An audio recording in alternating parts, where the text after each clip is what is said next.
to answer questions from Sir Edward Lee. Thank you very much, Mr. Speaker. Forgive me, Mr. Speaker.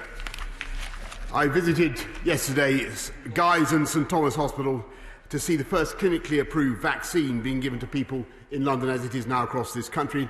This is a fantastic moment for all of us in this House, and I know that everybody will want to join me in thanking the NHS, the Vaccine Task Force, the scientists, all the volunteers who've made this possible. Mr. Speaker, this morning I had meetings with ministerial colleagues and others. In addition to my duties in this House, I shall have further such meetings later today. Excellent. Sir Edward Lee.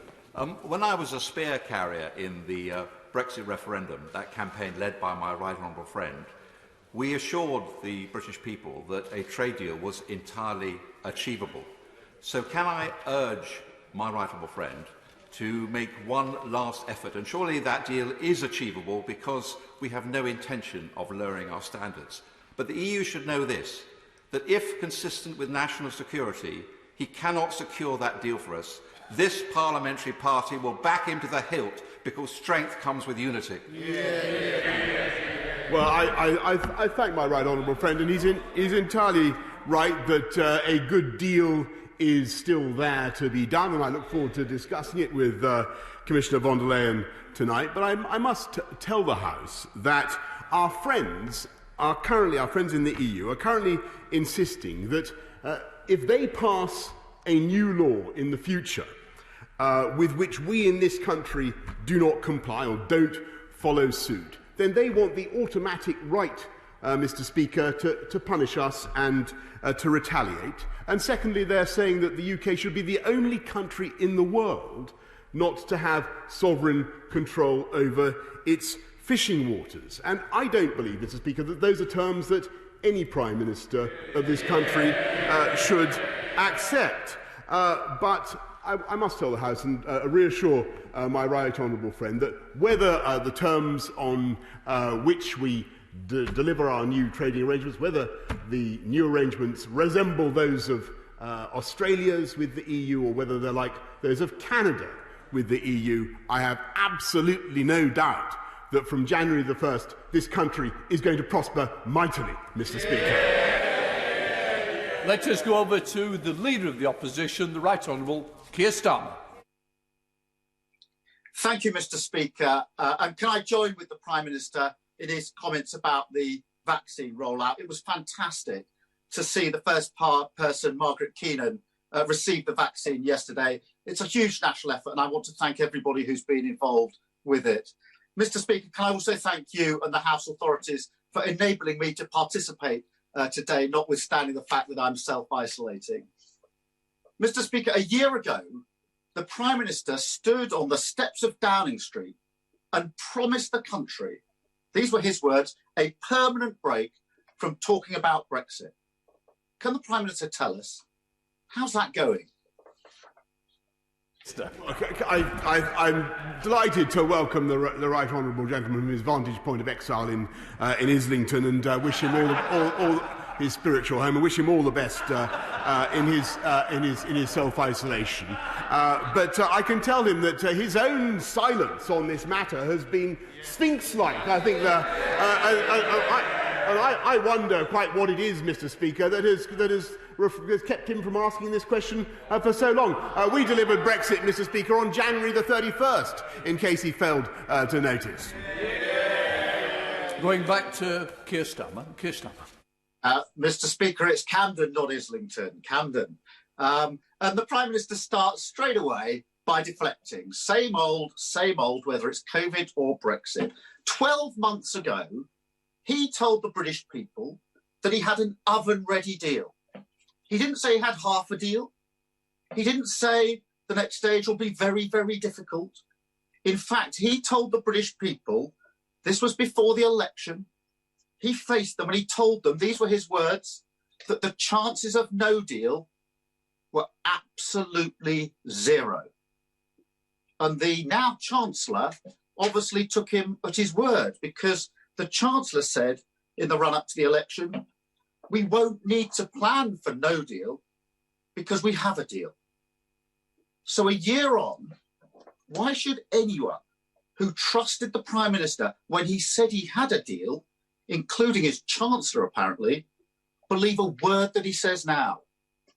Prime Minister. Well, Mr. Speaker, I hesitate to accuse the right honourable gentleman of deliberately trying to mislead people, but let's be in no doubt that we had an oven-ready deal, which was the withdrawal agreement, by which the people voted for, as he rightly points out, by which this country left the customs union, left the single market, and delivered on our promises. And I can tell him that whatever happens, and you must know this, Mr. Speaker, that whatever happens from January the 1st, this country will be able to get on with our points-based immigration system, which we have put into law in fulfilment of our manifesto commitment. We'll be able to get on with instituting free ports, low-tax free ports in places where jobs and growth are most needed around the country. We'll be able to honour our promise to the British people and institute higher animal welfare standards, and we'll be able to do free trade deals, and we'll get our money back as well, Mr. Speaker. I don't know what else he wants to see from January the 1st, but all those things will be delivered. Returning to Camden with Keir Starmer. I see, Mr. Speaker. Apparently, get Brexit done just meant the first part of it, the easy bit. I don't remember that being written on the bulldozer at the time. Mr. Speaker, last September, the Prime Minister actually hit the nail on the head when he said that leaving without a deal would be, in his words, a failure of statecraft. It would. It would be a total failure. And it will be the British people who pay the price. Does the Prime Minister agree with his own spending watchdog, the OBR, that the cost of that failure, of leaving the EU with no deal, would be higher unemployment, higher inflation, and a smaller economy?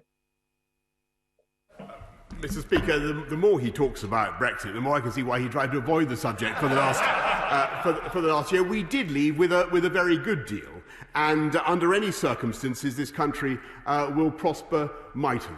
And I may say to the right honourable gentleman, when he talks about the possible adverse consequences for this country of a deal on Australian terms, which I think is what he's talking about, we have yet to hear from the Labour Party what their view is of that matter. Would they vote for it? Yes or no? I mean, he remained totally Delphic last week, Mr. Speaker, about his policy on fighting coronavirus. He's totally Delphic about what to do on Brexit as well. Keir Starmer. Mr. Speaker, the Prime Minister talks about indecision. He is absolutely stuck. This is the truth of it. He's absolutely stuck and dithering between the deal he knows that we need and the compromise he knows his backbenchers won't let him do. Mr. Speaker, I genuinely hope this is the usual Prime Minister's bluster and that, like one of his newspaper columns, a deal arrives at the last minute. But for some people and their jobs, it's already too late. Yesterday, Ineos, a major employer in this country, announced that they will not now build the new Grenadier car in Bridgend and will move production to France instead. This is a project that just 2 months ago, the Prime Minister said was a vote of confidence. So hundreds of skilled jobs now won't go to Bridgend. Can the Prime Minister tell us how many more British jobs have to go overseas before he gets on with delivering the Brexit deal that he promised? Mr. Speaker, I think it's a bit much of the Leader of the Opposition to criticise the government for failure to come up with a policy on Brexit, when he can't even, and a bit much for him to attack the putative consequences of coming out on Australian terms, when he can't even say whether he would vote for that deal, yes or no. If he can't say whether he would vote for our deal, yes or no, then he can't. Then I'm afraid, Mr. Speaker, he simply cannot he simply cannot attack the government's policy until he is able to come up with a position of his own, Mr. Speaker, wrap a towel round his head, decide what he actually thinks. I find it very difficult to take his criticisms seriously, but what I can say is that this country will be ready for whether we have a Canadian or an Australian solution, and there will be jobs created in this country throughout the whole of the UK, not just in spite of Brexit, but because of Brexit, because this country is going to become a magnet for overseas investment. Indeed, it already is and will remain so. Keir Starmer. Mr. Speaker, the Prime Minister asked me how I'll vote on a deal that he hasn't even secured. Secure the deal, Prime Minister. You promised it. And I can say this, Mr. Speaker, if there is a deal, and I hope there's a deal, then my party will vote in the national interest, not on party political lines, as he is doing. Mr. Speaker, this is about leadership. The Prime Minister has done 15 U-turns. He's had 5 different plans on Brexit or on COVID. And last week, 53 of his own MPs voted against it. So if I were him, I wouldn't talk about leadership. The Prime Minister hasn't always wanted to listen to business. We know what his message to business is, but he should listen to them. Let me quote the CBI. They say the message for business is this: get a deal quickly. Then there's the National Farmers Union. Time is running out, they say. It's very hard to get the final preparations. These are the people the Prime Minister should be listening to, not his backbenchers. And on the question of preparation, the government knew months ago that it needed 50,000 customs agents trained and ready to go from the 1st of January, deal or no deal. So can the Prime Minister tell the House how many of the 50,000 agents will be in place on the 1st of January? That's 23 days' time.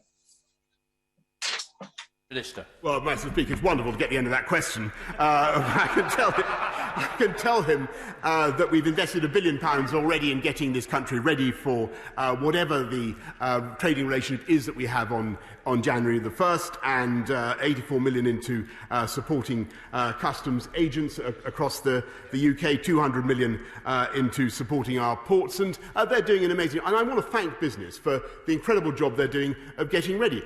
We've all got to get ready, because under any view, there is going to be change from January the 1st. There will be a change in the way we do business. There will be more opportunities for this country around the world. And I'm delighted by what I take as the increasing signalling I'm getting from Camden. I apologise, Mr. Speaker. The message from Camden seems to be that actually, given the choice, the right honourable gentleman would vote for a deal rather than not. Did you get that impression? I think I did. Hopefully we could have the final question a little shorter. Keir Starmer. Mr. Speaker, I take it that the answer is the Prime Minister has no idea whether the 50,000 customs agents will be in place on the 1st of January. He either doesn't know or he doesn't care. Mr. Speaker, the Prime Minister said he had a deal. He didn't. He said he would protect jobs. He didn't. He said he'd prepare for any outcome. He hasn't. And whatever may happen in the next few days, there's no doubting that his incompetence has held Britain back. So will he end this charade, end the uncertainty, get the deal that he promised, and allow the country to move on? Minister. Mr. Speaker, I want to thank the right honourable gentleman for his final baffling question. Last week, he, as I say, Sphinx-like, avoided any pronouncement on how this country was going to fight COVID. He refused to support the measures that we have put in place. This week, he remains deafeningly silent on what he really thinks about a Brexit deal. While he puts a cold towel round his head, Mr. Speaker, lost in thought, tries to work out what his position is, we are getting on to order. Mr. Bryant.